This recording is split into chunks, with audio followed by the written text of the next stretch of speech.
Shahararren malamin addinin Musulunci wato Sheikh Professor Ibrahim Ahmad Makari za mu iya cewa ya mayar da martani game da sukarsa da ake yi na cewa wai ya halatta auren mutu'a, inda Sheikh Professor Makari ya yi wani bayani akan maganar wani yanayi na aure mai kama da auren mutu'a amma ba auren mutu'a ba ne ba, wanda al'umma suke samun kansu a wani yanayi a ƙasashen waje sai ya zamana in sun rasa yacce za su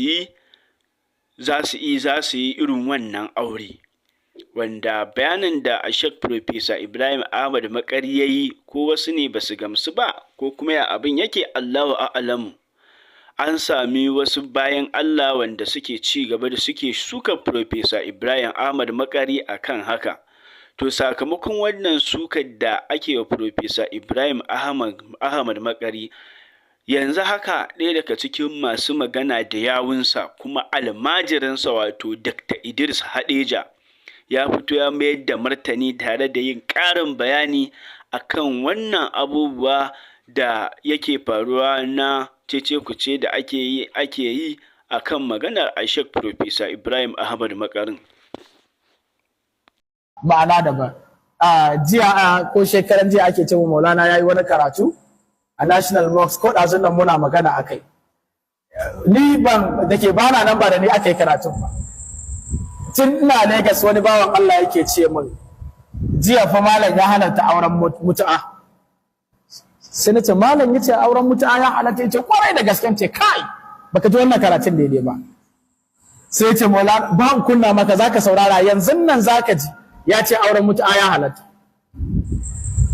Na kunna na saurara, da na saurara daga farko har ƙarshe sai na ji Maulana yana magana akan azzawajul mu'aqqat.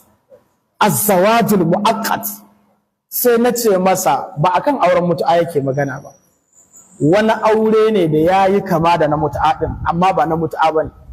Shi auren mutu'a aure ne ake daura shi a sigarsa, zaka ce wa matar na aure ki zuwa lokaci kaza za mu rabu. Wannan shi ake cewa nikahul mut'ati.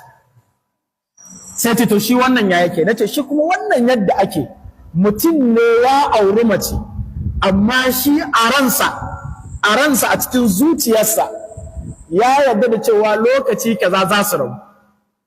Sai nace to irin wannan auren ba wai aure ne wanda a iya Abuja ake yin sa ko a birane ba. Duk wanda ka sani a unguwarku a ƙauyenku yana aure sake irin wannan auren yake yi. Dama lokaci mai aure sake yana auren matar zaka a ransa ya sa za ta danyi wani lokaci ne ko ya rabu da ita. Wani ma a cikin zuciyarsa ya tsara cewar shekara ɗaya za su yi ko shekara biyu shikenan. Sai na ce masa to wanda ya irin wannan auren an san mai aure sake ne, kuma an san in ya aura, akwai wanda an san in ya aura ma ka'ida ne shekara ɗaya zai sake ta. Wannan duk a cikin community ɗin mu akwai. Sai na ce in ya auri matar suka tare da ita a gida, za ka ce wannan auren da suka yi zaman da suke zaman haramci ne? Sai ya ce a'a, ai shi ne ya san abin da yake cikin zuciya. To wannan shi ne misalin aswadul mu'aqqat. Aure ne da shi ne auren a zuciyarsa ya sa. To shi kuma wannan da ijma'in malamai babu wanda ya ce auren haramun ne. Sai dai kuma waɗansu dawabi da wasu dokoki za su sa a yi magana a cikin misali. Sai na ce to shi kuma wanda Maulana yake magana mutumin da yake dab da afkawa cikin aikin zina, shin da ya afka cikin zinar da ya wannan auren wanne ne yafi? Shi da kansa mai magana ya ce mu ai wannan sunansa aure, ba wanda ya sai kama shi da laifi. Wacce ko zina ce, in an kama shi ya aikata saban Allah. An ce to akan wannan ake magana. Duk irin waɗannan abubuwan fa mutane suna ihun ne, suna hayaniyar fa. Wani wanda zai ma magana a kai in ka kama hannunsa shi ma ya san wanda yake yin haka. To shi abin ka ce haramun ne, dole sai ka kawo nassi. Shin auren ya haramta? Bai haramta ba. Saboda me? Saboda ba nassin da ya haramta. Shi yace wanda yayi wannan yayi haramtaccen aure, zaman dadaro yake, ba a karba ba kamar nikahul mut'ati. Amma sai da ya faɗa yace nikahul mut'ati da ijma'in malaman sunna na baya lalle haramun ne, duk da cewa a farko akwai malaman da ɗaiɗaiku suka halatta, wanda kuma babu wanda yake inkarin haka. Sai dai wanda ba karatu ya ba mutane za ka kasa ganewa lamarinsu. Mutum sai ya ce maka to yanzu wannan idan ka ce haka za ka yadda a yi da shi da ya faɗa haka, zai yadda a yi da yarsa, zai yadda a yi da ƙanwarsa.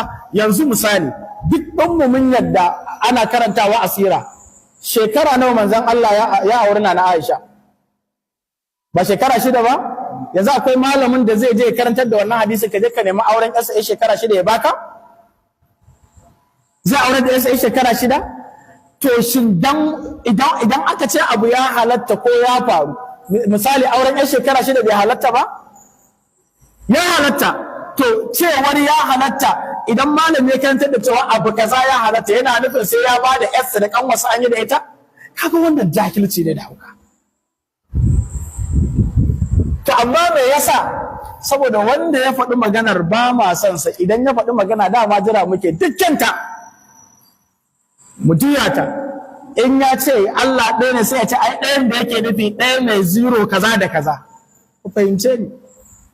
Da haka ina ba mu misali ne akan al'ummar da take rayuwa a cikin irin wannan tsarin. Ba ka tsammanin komai a wajenta in ba dajja da hayaniya ba.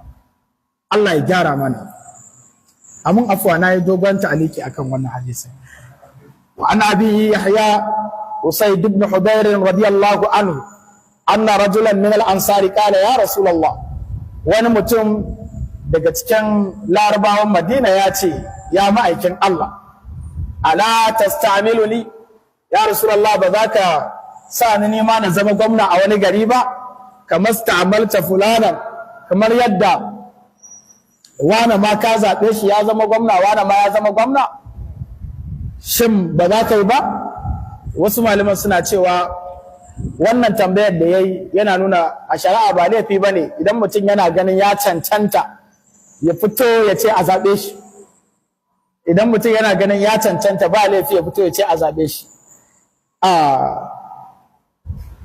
Innakum satalqawna ba'di, sai manzo Allah ya ce masa lalle a baya na za ku ga asara san kai, za ku ga san kai, fasmiru to ku yi haƙuri, hatta talqawni ala alhawd, har sai kun sadu da ni a tafkina. Za ku ga abubuwa na zalunci da san kai, to amma ku bari sai mun haɗu a tafki. In an haɗu a tafki, manzo Allah yana yawan magana tafkin nan. Shi ma tafki a nan ne za a bambance masu addinin ƙarya da masu addinin gaskiya.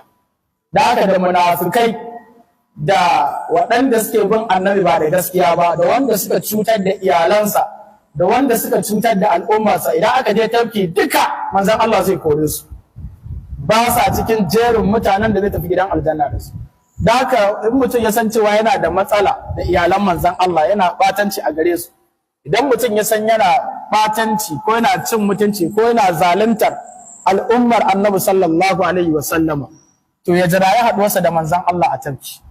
In dai ka taɓa masa al'ummarsa, zai iya ma kawaici a komai, amma in kai saban Allah ya tsaya maka ya cece ka wajen annabi, amma ka taɓa al'ummarsa to shine dai kake ƙara a wajen Allah. Mun san cewa har aka ɗauki ransu sallallahu alaihi wasallam, kalma ɗaya ke ta maimaitawa ummati ummati, al'ummata al'ummata. sun fara ziyartar wannan tasha tamu kuma ba su yi muttafaqun alayhi. Usaidu bi dammi al-hamza, Usaidu da ka wa al-hamza damma, Budairu kuma wannan wannan tasha ta Albarka TV sabuwar tasha ce wacce muke kokari za mu ci gaba da kawo al'umma abubuwa da bayanai na malamai da sauran abubuwa na al'amuran yau da kullum masu matuƙar muhimmanci don amfanar al'umma. Sai mun ji daga gare ku. Assalamu alaikum wa rahmatullahi wa barakatuhu.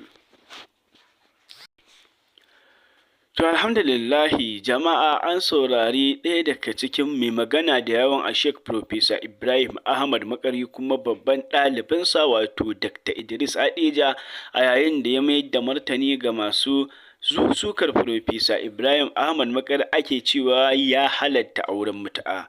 An ji ya ce Dr. Idris ya tabbatar da cewa shi Professor Ibrahim Ahmad Makari ba halatta auren mutu'aye ba kamar yadda al'umma suke faɗi da sauran bayanai da ya akan maganar Professor Ibrahim Ahmad Makari da kuma hujjojin da ya bayar. To Allah Ubangiji ya ci gaba da ɗaura mu akan hanya madaidaiciya. Amin.